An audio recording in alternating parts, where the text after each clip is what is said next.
fear is a good thing. Fear of failure is a good thing, right? It drives you to succeed. But I think if you're afraid of success or afraid to move forward or afraid of change, those are things that can really hinder your ability to do anything in life, whether it's your career or your relationships or what have you.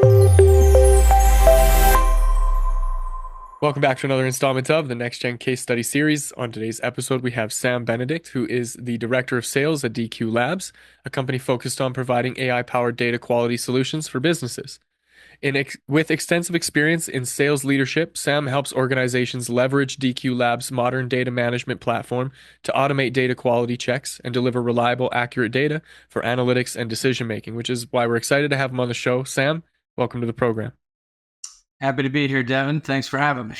Yeah, the pleasure's all mine, man. I'm really excited to get into some of the work that you've done and look at what has kind of fueled some of your successes here. So to start with, I wonder if we could maybe just take a couple of minutes and do a dive into who you are, where you came from, and how you landed as the director of sales as DQLabs. Yeah, sure. So I have a sort of a mixed history that crosses from corporate America into startups and sales, and back to corporate America, and then back to startups. It's one of those things. I think everybody has variety in their life. Some people marry a lot of people. Some people have a lot of jobs. Some people do both. I'm the guy that's been married for 32 years, and I've changed jobs more times than I can count.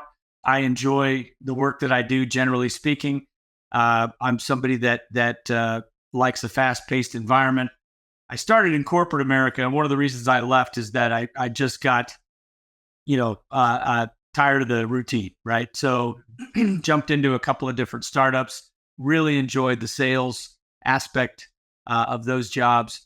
And then at some point you're like, sales is rigorous. So let me go back to corporate America for a minute. And then you get back in corporate America and you're like, oh man, this is a snore fest. So I want to go back, right? So I went from telecom, started with AT&T when I was 20 years old. They paid for my college education when I became a full-time employee. Went through with Bell Labs when they split off.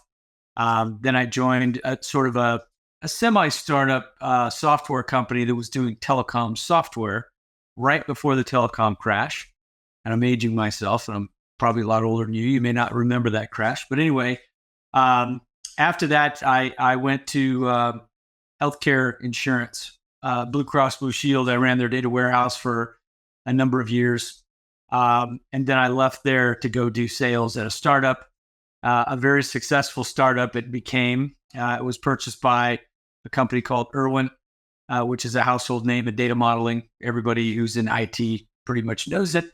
That was later bought by Quest Software. And at that point in time, I had been in that game for about probably 8 or 9 years, decided to go do something different. Had an opportunity to rise at Citibank. I was in the chief data office there as the head of their data quality community of practice, which has all sorts of fingers into lines of business and regulatory and data. It's just kind of a whirlwind type of a position. Enjoyed that for a number of years.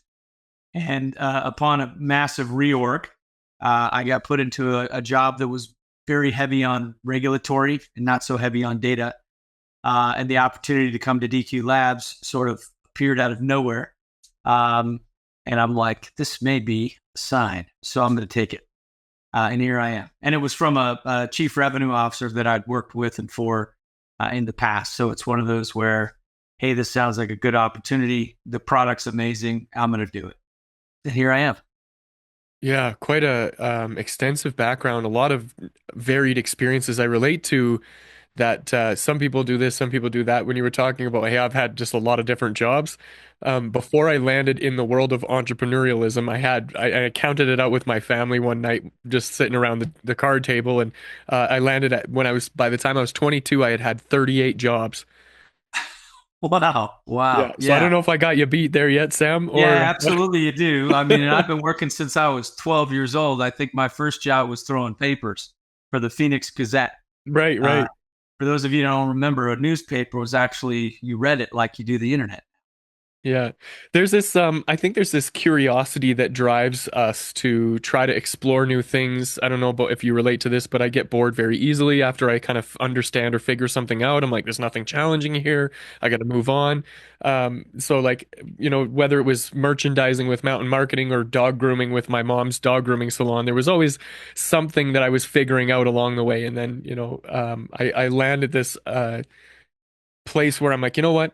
I am virtually unemployable here. I just have so many ideas. Maybe it's time I just embark on my own journey. And that was probably the biggest mistake and the biggest blessing of my life in tandem, because the challenges that one faces when kind of launching a business versus maintaining and running one is a tremendous hurdle to overcome. The way to the world versus not, right? I mean, Right. it's one thing to earn your keep somewhere, but when you're everything to everybody as an entrepreneur and your bills get paid or not based on your successes and failures, yeah, that's a lot of pressure. And it's Yeah. brave, right? You have to be brave to take those kinds of chances. I think you're absolutely right with the boredom thing. I was not an easy child growing up. I was hyperactive long before they had ADHD as a diagnosis. I'm pretty sure I probably had that. My mother was sending me articles from the newspaper that she had found and now the internet. Every time there's an article on, she's like, "This was you. I swear this was you. You had." They just didn't know what it was. Okay, fair enough, mom. She's right. Well, I and think I and grew out of it almost, but I think that's also one of the things that makes me good at what I do, because I could spin a lot of plates at the same time, because my mind, I think, works faster when there's semi chaotic and maybe overwhelming levels of business going on versus not. Um, Quite the contrary, if things are slow, like I mentioned, corporate America, if I have a single thread, one small team to worry about, I kind of go the other direction where I'm more likely to sleep, right? So Mm. I prefer the a little bit of the fire and chaos and madness over not. I'd rather be busy than bored. I've always said that. Well, and it seems that the many times that you've kind of put yourself into the chaos, you thrust yourself into the fire, and you emerge on the other side with this incredible success of being able to, exit on one of your businesses that you built, and I'm sure there's a number of other successes that we haven't even touched on yet. So, what is it that you're doing differently than everybody else to lead you to that place? Is it that you have a unique perspective, or is it that you've just kind of honed in on some strategies that really work? I think it's a combination of things. I'm somebody that, I've always had those 32 years of marriage. I've always had a single income household. My wife was a nurse for a period of time, and but mostly it's been on me, right? So there's that pressure of you have to perform. Hmm. I have always believed in the ability to succeed if you outwork everybody around you. My dad taught me that at a young age. Show up on time and work as hard as you possibly can. And if you're standing still, look for the next thing to do. Right? He said the person that's standing still, that's the one they're going to. You're the wrong time they walk by and see you standing still, you're out the door. So from a young age, he instilled that. I don't know if it's a fear, but it's one of those things where stay busy, right? Do something, right? And Certainly a if motivator. that's it, right? If you have to ask your boss what to do next, you're not doing your job. You should be thinking about what's next. So I think that combination of drive, but also a little bit of fearlessness, right? Because I think everything always works out. There's a little bit of religious belief mixed into that, right? I have divine help. On the other side of that, there's a belief that I have good strengths and good qualifications to get the next job if the one that I'm in fails. There was a quote, and it was attributed to Denzel Washington. I don't know if this is true or not, but it was something along the lines of that the bird doesn't worry about the tree Mm. because it believes in its wings, right? And that's tantamount to I'm not dependent on the company because my wings are great. If the company falls, I fly away, right? So when I read that, I thought, that's true. That's a true statement because I've been in companies that have folded. I've been in companies that have, just rock solid, massive companies, and you think everything's great, and then all of a sudden there's a sweeping layoff. I've never been laid off, but it doesn't matter. It's as damaging to those that make it through the layoff because you go through that stress of, am I going to make it or not? Do I fly? Do I stay? There's a decision process that it stresses you out as a human being, especially as a single income provider for your family. But those are things that, I think as I've grown older, I've just, at some point, I decided none of that matters. I'm just going to keep working hard. And if this thing isn't here tomorrow, I'll go do the next thing. But I always tend to pick good things, right? That are solid and things that I think have merit. I've been at one startup. I can't say never. One startup that absolutely failed within 4 weeks of my starting. Turns out they didn't have the seed capital. The CTO lied to me. The CFO lied to me. I think they liked me and wanted me to sell their product. And ultimately, they didn't come through with their funding. And the next thing I know, everything around me is folding and on fire. And it's a weird story because I had been there 4 weeks. I left my previous job on great standing, which was a good thing because it ended up helping me out. So the company folds. My wife was 2 weeks away from giving birth to my second son. I had no insurance, no COBRA, no nothing. They gave me a paper paycheck and said, go cash this because you're the only person here who has kids. And so I did. And then I went back and I got my stuff. And the CTO who hired me handed me a box of coffee and said, I wish I had more to give you. And I took a bag of foil wrapped coffee pods and was on my way to my next adventure. Well, I got home that day. It was Halloween of 2000. I had a 4-year-old son who was a Power Ranger fanatic. And my wife said, well, what are we going to do? She's crying and upset. And I said, well, it's Halloween. We're going to dress Dylan up as a Power Ranger and we're going to go trick or treat, only we're going to ask for non-perishable food items. And I started laughing and she said, you're joking about this. I said, well, my attitude has always been you can laugh or you can cry. And right. Laughing is always a better answer, unless you're at a funeral, of course, then they look odd. But I'm always the guy that chooses to look at the optimistic side. I said, look, something will happen. Years ago, my priest told me God will provide. And I said, here's a true test of that. And 3 days later, I had a call from my old boss who said, do you want your job back? And she was a East Coast lady, and she kind of had a whiny voice. And I heard what she said, do you want your job back? And I would, but I said I left because the travel was way too heavy for my son to deal with. And she said, no, there's another position opened up. A lady in engineering, they got a letter about me from one of my gigs that I consulted on. The CEO of one company wrote a letter to our CEO saying that I had done a great job for him and yada, yada. Well, our CEO sent it to the head of engineering because he thought I worked for her. And she said, where is this guy? I want to hire him. Turns out she calls my old boss, and my old boss tells her, well, hey, his startup just folded if you want to get him back. And I was back on payroll the following Monday. My benefits were bridged. My son's birth was paid for. And there was a giant basket with a Dak ham and some fruit and stuff on my doorstep when I got back from the hospital. So it's that's one of many miracles of my life. But that was one where I just started to think to myself, things work out. You gotta take chances if you want to get ahead. If you want to succeed in life, I think taking chances is okay. Just don't mess things up so bad you can't fix it, right? That's the rule with anything, whether you're doing drywall repair, painting a car, or messing around with your career choices. Don't mess it up so bad you can't fix it. Yeah. The one thing that I really appreciate out of all of that is and I mean, I don't want to make it like too religious here, but the idea of like, hey, you pray and ask for a certain thing, and it's not like you're gonna all of a sudden you're gonna get $1 million in your bank account. It's like, oh, the opportunity for you to get there will present itself. You just have to be prepared for it. And I get a sense that faith in and trust in self and your ability to navigate these challenging situations is what kind of fueled you forward.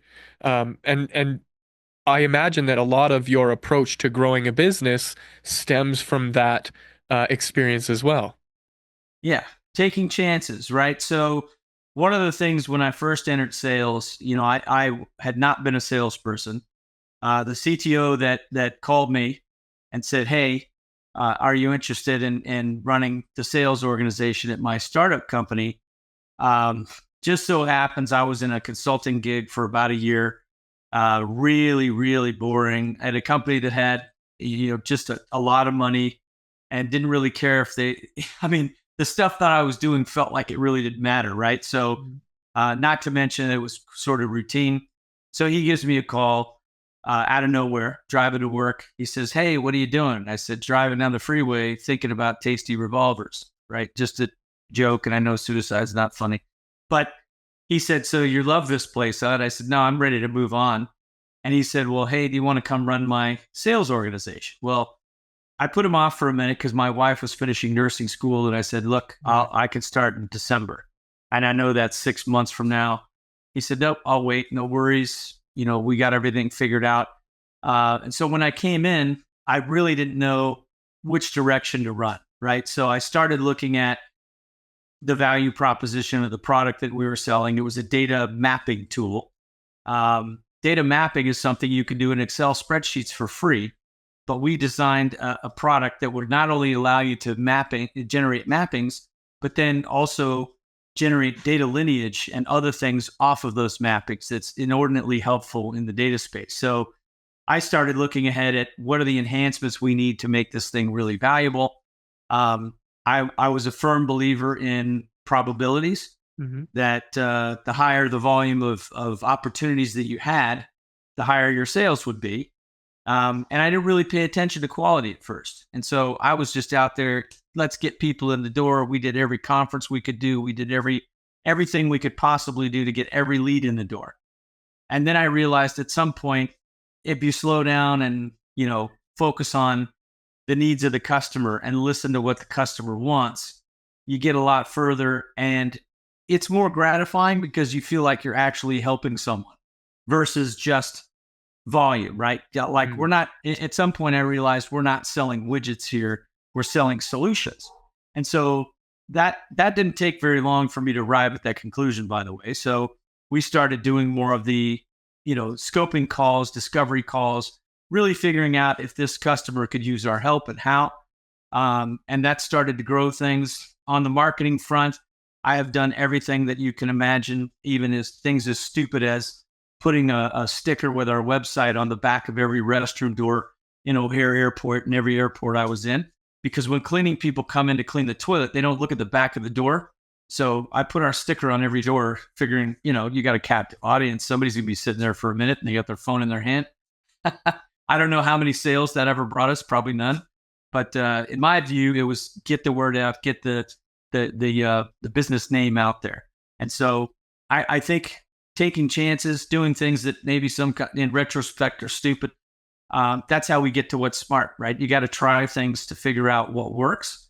I think sometimes, depending on the situation, that can be expensive, right? If you're doing things that are not productive and it takes you too long to learn, then you're costing money. But I was always very quick about, let's try this, let's try that.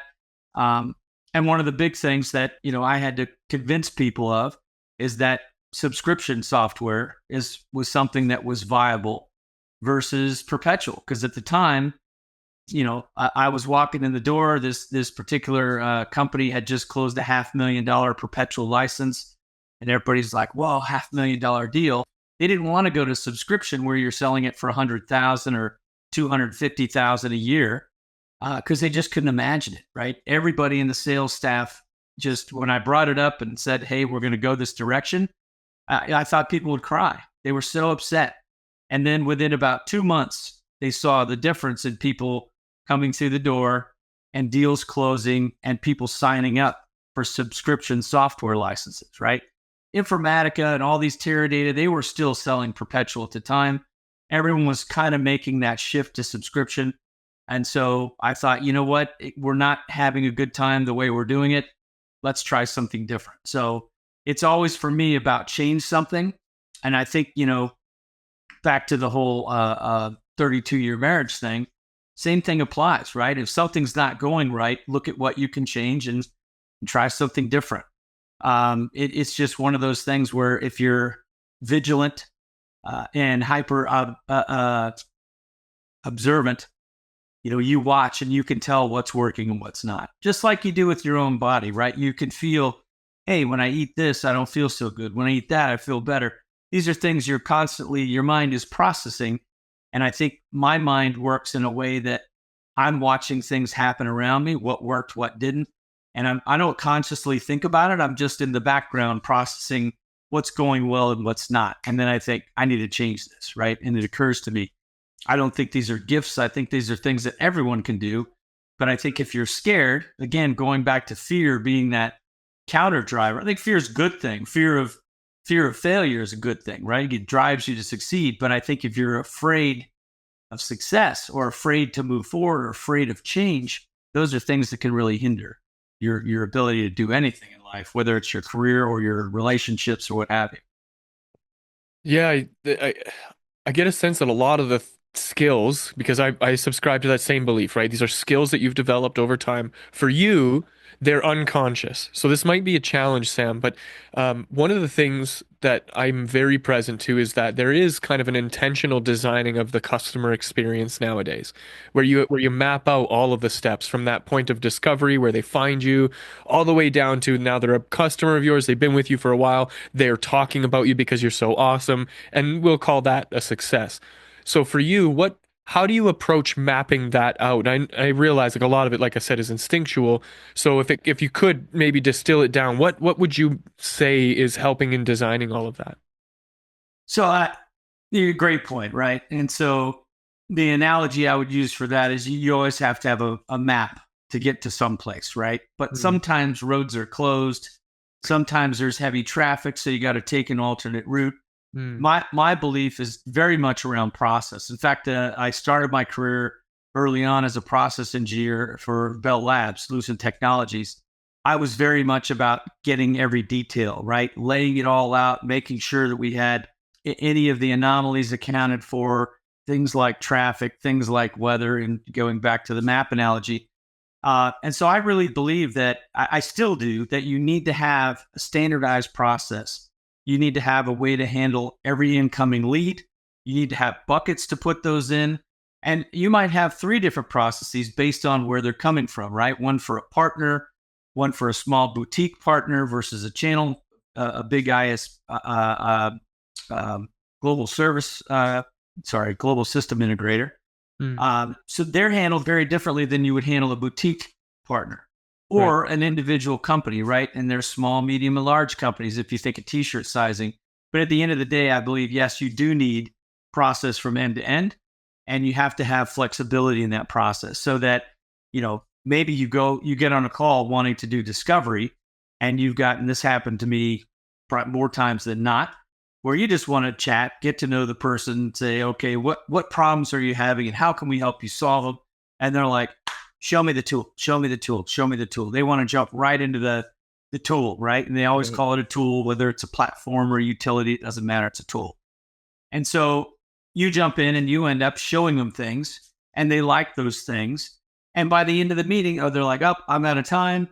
I still don't know what it is you're trying to solve. I'm glad you love the product, but how do we get you to where you want to go, right? So in those cases, you have to be willing to just be flexible, right? And know that at least you got that first opportunity out of the way.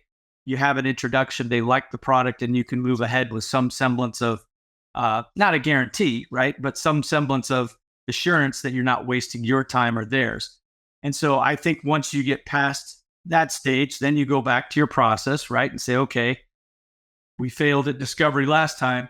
Let's go discover what we missed, because I still have to know those things in order to sell them the right product at the right level to get them where they want to go, right? Because the last thing I want to do, and honestly, it's one of those things in my career that I've tried to avoid, is selling anyone that I feel is going to be shelfware, because I think that's worse for your product than if somebody just doesn't buy it at all, is when they buy it and they just, you didn't do the diligence up front. You didn't get them educated enough to leverage it the way they should have. And you didn't spend enough time after the sale. And so now a year later, or maybe 3 years later, you get a call, yeah, we never used your product. We're going to end our contract. That to me is the biggest failure any salesperson can have. You need to, there needs to be a level of caring when you're selling the product that you're helping them and fixing their problem. But even post sale, especially in a small company, if you don't have the resources to care for that company, you shouldn't be selling it, because it's all you're doing is you've heard the expression shoveling things into the tide. It's all just going to wash back up on you. So you definitely need to think about the process. Here's where it starts. Where's it going to end, right? Is it going to end in a way that puts that customer in the most favorable position? The good news for me at DQLabs is coming in the door. That's one of the things that I think they do best is post-sale support. Like I said, the product is outstanding. The people that support it are even better. And it's one that's won awards like Gartner's Customer Choice for adaptability and usability.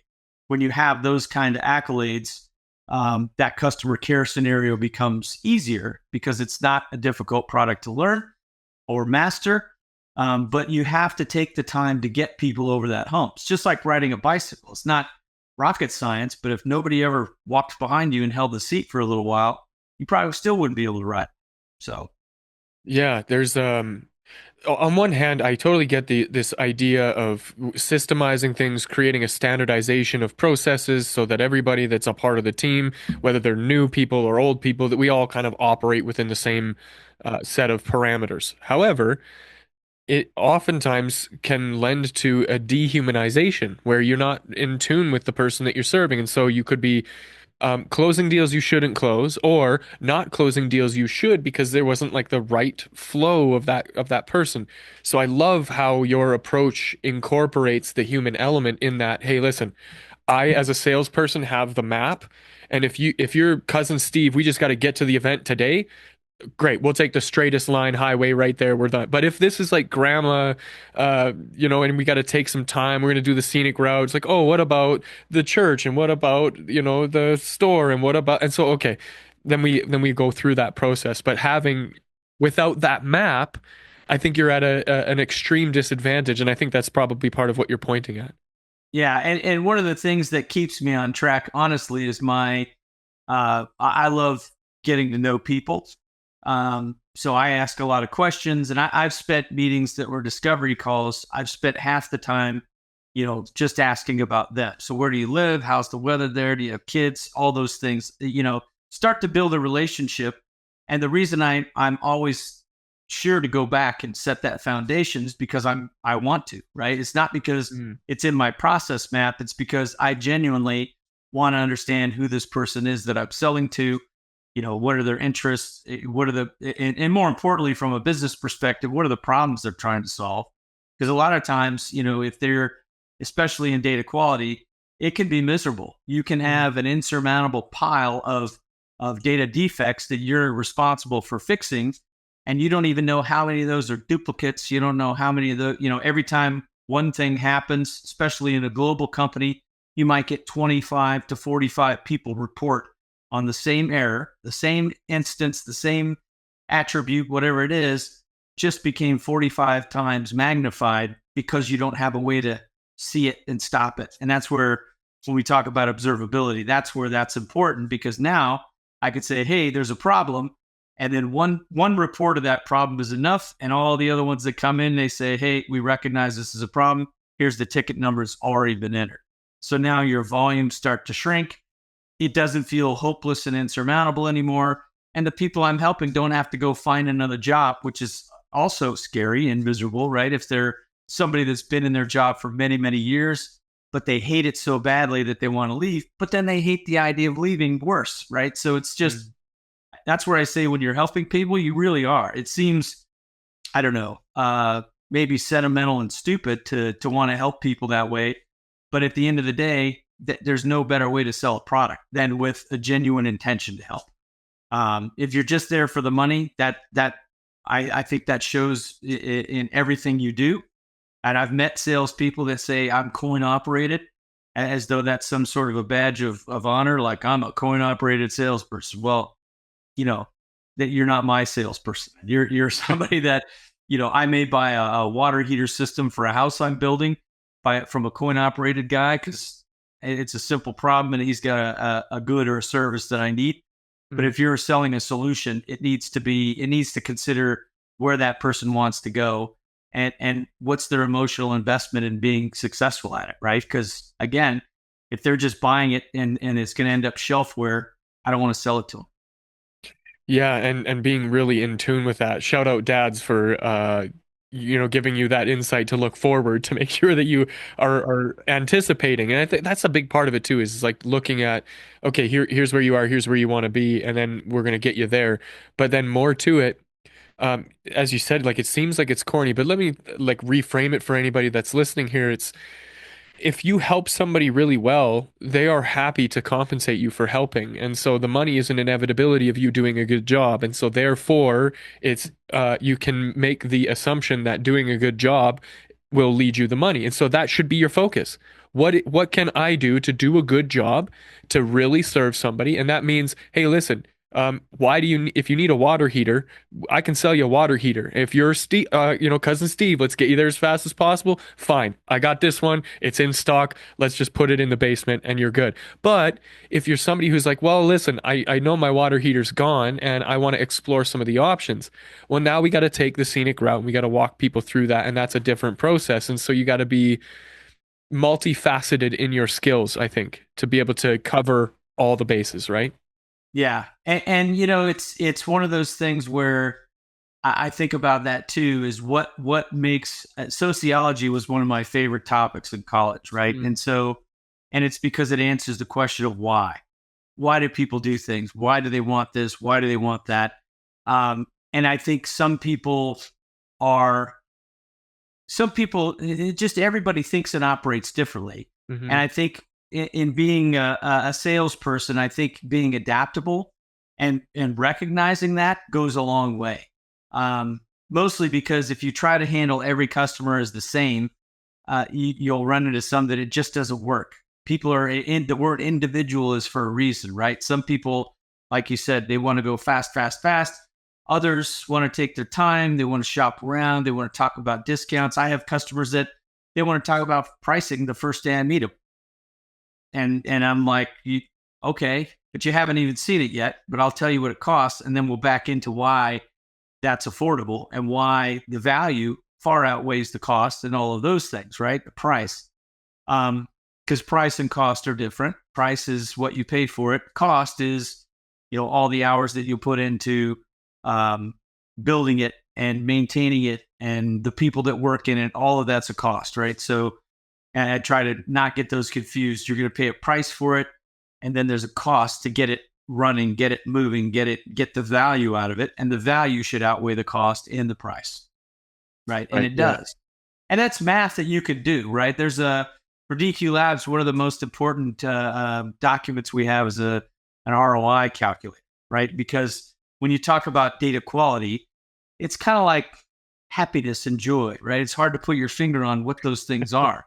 And there's so many different things. And when you talk about data quality, well, what is data quality, right? Is it consistency? Is it timeliness and accuracy? Is it which one of these dimensions, or is it all of them? And it's different to every company. Every company has a reason they use data. And some companies, data doesn't have to be that clean or that great to get them where they want to go because they need directionally correct guidance, right? Versus somebody that maybe in healthcare that's doing clinical studies with data science and predicting outcomes. They need to have very precision, very well scored data. So there is a difference, right? And nobody should have data that they just don't know the quality of. Everyone should know their data quality. But I don't think, I think there's cases where, you can have too much emphasis on the details of anything, right? And rather than getting the good enough mentality. Right. I am very much a good enough type of guy where, I don't have to have the best car in the world. I want one that's reliable. It gets me where I want to go. And if it's ugly, that's okay. It does what I need it to do. Those kinds of things, right? It's a good enough scenario. And data quality, I think if you back away from the idea that everything has to be perfect, you'll get places a lot faster. And I think people will be a lot happier too, because the data quality is something that's hard to quantify if you don't have the right tools and platforms and that sort of thing. If you have a platform for data quality, you can absolutely know down to percentages, right? This data quality, the data quality of this data set is 99%. And then you can go in and say, well, what made it less than 100? There might be a null field or something that's corrupted or blank. It's easy to do that if you have a platform like DQLabs. If you don't, you might be scripting, profiling scripts and doing things in a way that you've done for many, many years.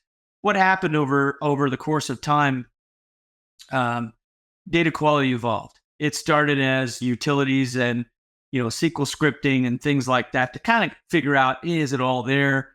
How much of it's missing? Those kinds of things. And those utilities were free, right? You could do this. There's still companies today keeping scripts in Excel spreadsheets and doing all sorts of things that are very primitive, but very cheap. But they get the outcome that says, yeah, we know it's kind of okay, but they don't really know for sure how good, bad, or ugly the quality of their data is. Let's be honest. Right. And then you evolved into everybody wanting to make data governance into data quality. And so a lot of the data governance solutions and data governance catalogs and all that said, well, we're going to put it in an RFP and we want all these data quality things in your catalog. Companies didn't have that. So what did they do? They built a couple of utilities that allowed them to check boxes on RFPs.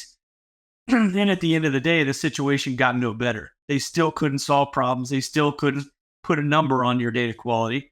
They had a little light couple of utilities built in to get through the RFP and sell you the catalog that they wanted to sell you, but their data quality wasn't there. Nowadays, rich platforms, data quality has evolved with the advent of AI and Gen AI. We're all starting to realize that what we learned in 8th grade, and it's one of the few things I remember from 8th grade in my computer lab class, right? Other than sit down and don't yell and don't, talk out of turn. Garbage in, garbage out.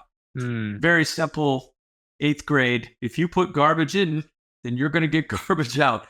Okay. And here we are all these years later.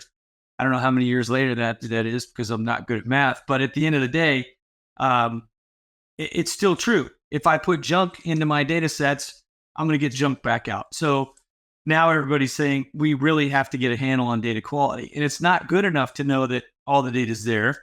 It's not good enough to know that I know the profile of it. I want to score it. And I want to weight things a certain way. I want to have, if there's any missing characters, that's a big minus off of that data quality set, right? So those are the things that have driven the change in that industry. But I think, I go back to the original premise here that you can't handle everybody the same. Everybody has to be flexible. And any good platform should be able to handle a client that has very little data, but they want it to be good, or they have a global operation with data in multiple countries and on different continents. And I had a customer contact very recently, and they said, wow, we feel like this is a great platform, but it might be too powerful for us. And they're a German customer. And I said, well, it's like a German sports car. It can go 20 miles an hour if I want, or it can go 220 miles an hour if I want. The same goes for the DQLabs platform. I can run a very small company that has a very small budget. I can get into a platform package that will do the things I need to do. But as I grow, I want to be able to go 220 at some point. I have that capacity, and I don't have to change vendors, and I don't have to rebuild anything, and I don't have to rescore everything. It's all there. So, yeah, that's really helpful too, is just being clear on all of the different paths that somebody can take to get to you, but then also all the different ways that you can serve them. And if you get really clear and you distill that down, it becomes very useful. And then that growth part of this becomes inevitable because there's a clear fit for the person that you're looking to serve. So, listen, Sam, as we kind of come to a close of our time together, I wonder if we can look forward very briefly at some of the big goals that you have in front of you, maybe some of the trends that you're excited about. What's on the horizon for the work that you're doing? So for me, being in a relatively new company, it's getting all the processes in place, building out we've already got a reasonably good customer base. We've got an outstanding product. We have accolades from all the industry analysts. All the things we need are there, right? And when you think about a rocket launch, like an Elon Musk rocket launch, right? Yeah. You've got the launch pads there, the rockets are ready, the boosters are on, the fuel's in, everything's ready, and now it's time for takeoff. And I'm in that same position with DQLabs right now. I think we're, right now making a huge difference. We're seeing a lot of interest, and we're taking off. And so for me, that's the real excitement is being part of that launch, right? And seeing everything go crazy good and crazy fast. I'm looking forward to having those days where you're working 16 hours just to get all the pricing out the door that you promised to your prospects earlier in the day. And it all adds up to, ultimately success. So, and then at some point, somebody will buy the company or who knows what happens in the future. And when that crossroads come, I'll look for that next exciting opportunity. Very exciting. That's really awesome. Um, so to close the show off, Sam, I always have a question I like to ask at the very end here. So I just want you to imagine that somebody else who's kind of out there, up to it, trying to, move things forward or create something for themselves, but they're facing some challenges and stuff. What sort of advice might you offer them to help keep them going and keep that momentum? The same advice I would offer my kids, and I have offered my kids, and they found pretty good success in it. Make a list. It's real simple. Write down your goals. Just take a minute and write that list, and try to get something off your list every day. Right? Make those list items small enough that you can maybe get 1, 2, 3 a day, and keep your forward momentum and keep adding to that list. Don't try to keep it all up here. Right? The problem is if you keep it up here, then it gets lost. You get distracted. The brain is a big place. And I think if you want to get somewhere and you want to have a target, then write yourself a list, a to-do list, a good old-fashioned to-do list, and check things off. And if you don't check something off one day because you're sick, don't beat yourself up about it. Get back up again and get it off of there the next day. Just keep beating at that list, and you will get where you want to go. And it doesn't have to be anything ingenious. It doesn't have to be a mind map with arrows and lines. It's just items 1 through 10. Start with those. What do I need to do first, second, and third? Think about it, write it down, and start doing it. Get at it. I absolutely love that advice. It's one of the things that I am a practitioner of, and I can't tell you how much I am going to endorse that. I call it my list of things I get to do. And I use that language because I also don't want it to become a big FU list of like things I keep not doing and missing. So I beat myself up. Like you said, don't do that. It's not helpful.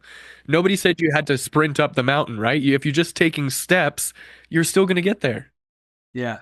And a funny story about how I started doing that is I realized I was a procrastinator at some point in my life. And I bought a set of tapes, a book on cassette called The Procrastination Cure. And I kept it on my desk. And one day somebody walked by and they said, "Hey, does that work?" I said, "I don't know. I haven't gotten around to listening to it yet."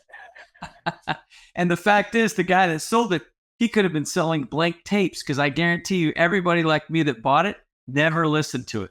And it's a true story. I threw it away. I never, ever listened to it. In fact, I had it from the time that cassette tapes were a thing all the way through to when CDs were going away and we were going into the digital era. And I'm like, yeah, probably I don't even have anything to play this on anymore, right? I procrastinated so long that it's no longer valuable. The So technology has evolved.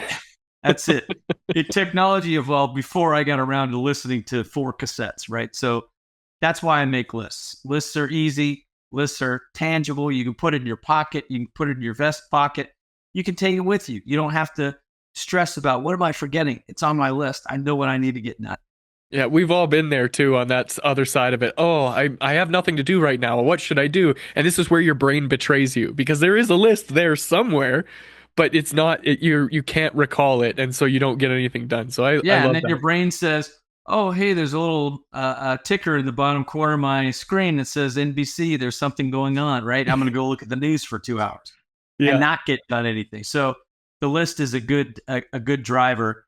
when you don't have your mom around to kick your butt and tell you what's next. Right. Yeah, really So powerful. Sam, this has been wonderful, man. You've been very generous with your time and your wisdom, and I'm very grateful for that. In parting, if I could, if somebody wanted to reach out to you to pick your brain or work with you, what's the best way for them to do that? they can reach me at Sam at DQLabs. That's DQLabs and say, heard your podcast, right? Differentiate yourself. I get a lot of, vendor, hey, help me grow your product line. Help me, let me help you do this. Let me help you do that. Mm. Just say, heard the podcast in your subject line. I'm happy to help people. It's one of the things that I get the most joy in life out of doing is helping people. And now that my two kids are grown and successful in their own right, I don't have anybody to help anymore. I have dogs, right? And dogs don't take my advice very often sometimes, but I do love helping people.